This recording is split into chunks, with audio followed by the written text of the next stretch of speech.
Good morning student.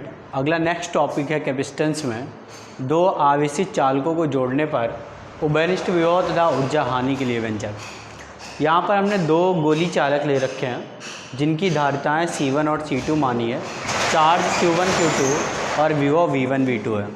इनका beta connection हमने एक वायर से किया है।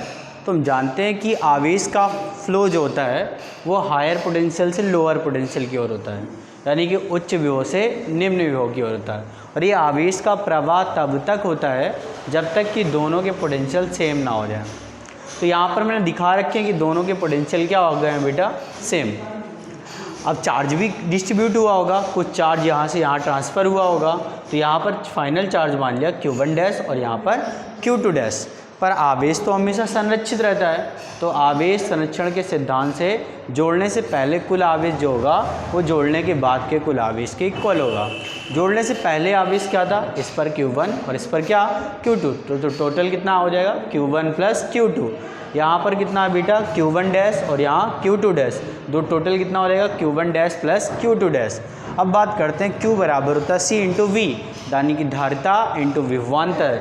धारिता इसकी C1 और विभवांतर V1। तो Q1 की जगह लिख सकते हैं C1 V1, Q2 की जगह C2 V2 और Q डैश की जगह C1 V और C2 V। अब उभयनिष्ठ विभव यानी कि कॉमन ले लिया V और इसी को डिवाइड कर दिया तो C1 V1 plus C2 V2 upon C1 plus C2, यहाँ से V कॉमन लिया है। अब एनर्जी लॉस क्या होती है बेटा, एनर्जी लॉस इसका मतलब इसकी पहले टोटल एनर्जी ज़्यादा होगी और बाद में एनर्जी कम हो गई होगी, तभी तो लॉस हुआ। इसका मतलब हम पहले टोटल इन दोनों की एनर्जी निकाल लें, फिर टोटल इनकी एनर्जी अलग अलग निकाल के ऐड कर दें, फिर आपस में सब्ट्रैक्ट कर दें तो एनर्जी लॉस आ जाएगा। तो जोड़ने से पहले यानी कि जब वायर से जोड़ा नहीं था तब गोले ए की स्थितिज ऊर्जा क्या होगी, तो बेटा स्थितिज ऊर्जा का फॉर्मूला होता है 1/2 C1 CV स्क्वायर, यानी कि इसकी धारिता C1 है और विभवांतर क्या है V1। तो UA इक्वल आएगा 1/2 C1 V1 स्क्वायर। अब गोले B की बात करें तो गोले B पर क्या हो जाएगा 1/2 C2 V2 स्क्वायर। अब कुल ऊर्जा की बात करें तो बेटा कुल ऊर्जा क्या हो जाएगी UA प्लस UV, दोनों की वैल्यू सब्स्टिट्यूट कर दी। 1/2 C1 V1 square plus 1/2 C2 V2 square. बेटा यहाँ पर C2 V2 स्क्वायर होगा, फिर कॉमन क्या आ रहा है 1/2, तो बचा क्या C1 V1 square plus C2 V2 square. अब बात करते हैं आगे।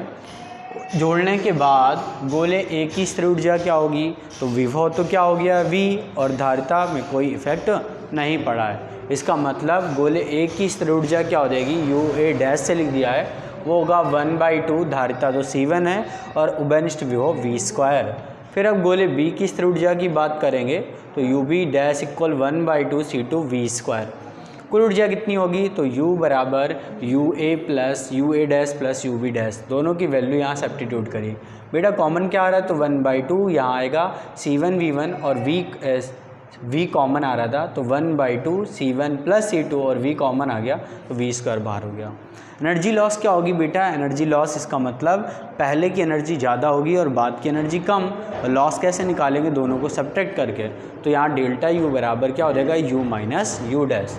अब U की वैल्यू कितनी है, तो U की वैल्यू है 1/2 C1 V1 square plus C2 V2 square. तो यहाँ पर रख दी 1/2 C1 V1 square plus C2 V2 square, common तो ले लिया था 1/2, यहाँ C1 प्लस C2 हो जाएगा और V स्क्वायर। बेटा V की वैल्यू कितनी है, C1 V1 plus C2 V2 upon C1 plus C2, यहाँ पर सब्स्टिट्यूट कर दी। बेटा C1 प्लस C2 को होल स्क्वायर से C1 C2 एक कट कर दिया तो बचा क्या 1/2 C1 V1 square plus C2 V2 square minus C1 V1 plus C2 V2 का whole square upon C1 plus C2। LCM क्या लेंगे, इसके नीचे 1 मानेंगे और एलसीएम लेंगे C1 प्लस C2। तो बेटा जब एलसीएम लिया तो यहाँ पे क्या आएगा C1 V1 square plus C2 V2 square और यहाँ C1 प्लस C2 माइनस क्या हो जाएगा C1 V1 plus C2 V2 का होल स्क्वायर। यहाँ मल्टीप्लाई किया तो जब इसका मल्टीप्लाई इससे होगा तो C1 स्क्वायर V1 स्क्वायर, फिर इससे किया तो C1 C2 V2 स्क्वायर, फिर जब इसका मल्टीप्लाई इससे करेंगे तो C1 C2 V1 स्क्वायर और इससे मल्टीप्लाई करेंगे तो क्या हो जाएगा C2 square V2 square. Okay, यहाँ पर A प्लस B का होल स्क्वायर फार्मूला खोला है, यानी C1 V1 square plus C2 V2 square minus 2 C1 V1 C2 V2। बेटा जो कैंसिल आउट हो रहा था उसे कैंसिल आउट कर दिया, तो डेल्टा यू इक्वल पूरे से कॉमन क्या आ रहा है, ध्यान से देखें, C1 C2 इसके पास भी है, C1 C2 इसके पास भी है और C1 C2 इसके पास भी है, तो पूरा टर्म्स कॉमन आ रहा है। तो 1/2 C1 C2 तो कॉमन आ गया, नीचे क्या था C1 + C2, बचा क्या बेटा V1² + V2² - 2 V1 V2। अब ये A² + B² - 2 भी बन रहा है, तो A - B यानी V1 - V2 का होल ऑफ स्क्वायर। तो एनर्जी लॉस क्या आती है बेटा, 1/2 C1 C2 upon C1 + C2 bracket में V1 - V2 का होल स्क्वायर। कभी कभी आपको इसी में बोल देता है हीट लॉस।